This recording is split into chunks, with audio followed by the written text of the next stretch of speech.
আচ্ছা, আমরা তো জানতে পারছি যে আজও পর্যন্ত কোনো এমপি প্রার্থী জনগণের কাছে গেছে এখন পর্যন্ত যায়নি। তো আমরা দেখতে পাচ্ছেন আপনি তো জনগণের কাছে কাছে গেছেন। তো আপনি কি বুঝতে পারছেন যে জনগণ আসলে এমপি পার্লামেন্ট মেম্বার আর সত্যিকার অর্থে সে হলো জনপ্রতিনিধি। এই অঞ্চলের গোপালগঞ্জ 3-এর জনপ্রতিনিধি, এরকম বাংলাদেশের 300 আসন আছে। তো সত্যিকার অর্থে জনপ্রতিনিধি জনগণের কাছে যাওয়া উচিত।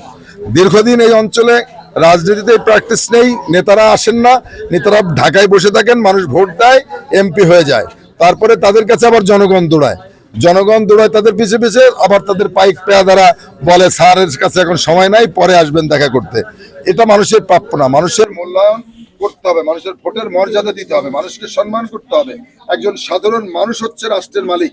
ওই মানুষটাকে যদি মূল্যায়ন করা যায়, তাহলে আমি মনে করি সত্যিকার অর্থে একটি সাম্য, মানবিক এবং একটি বৈষম্যহীন বাংলাদেশ গড়ে উঠবে। আমি সেই কাজটা করছি। ইনশাআল্লাহ মানুষ আমার এলাকার সন্তান হিসাবে আমার পাশে আছে, আমার পাশে থাকবে, আমি এই বিশ্বাস করি এবং প্রত্যাশা রাখি। মানুষ 12 তারিখে কেন্দ্রে যে ভোট দেবে এবং আমাকে বিজয়ী করবে, এটা আমার প্রত্যাশা। এবং এটা হচ্ছে এখনের কাজ। আর আমি যদি নির্বাচিত হতে পারি, আমি আবারও মানুষের কাছে যাব, ইলেকশনের পর থেকে যাওয়া শুরু করব, প্রত্যেকটা মানুষের সমস্যার কথা জানবো, সেই সমস্যাটা জেনে সেটা সমাধানের জন্য আমি পার্লামেন্টে কথা বলবো। এটাই আমার প্রত্যাশা।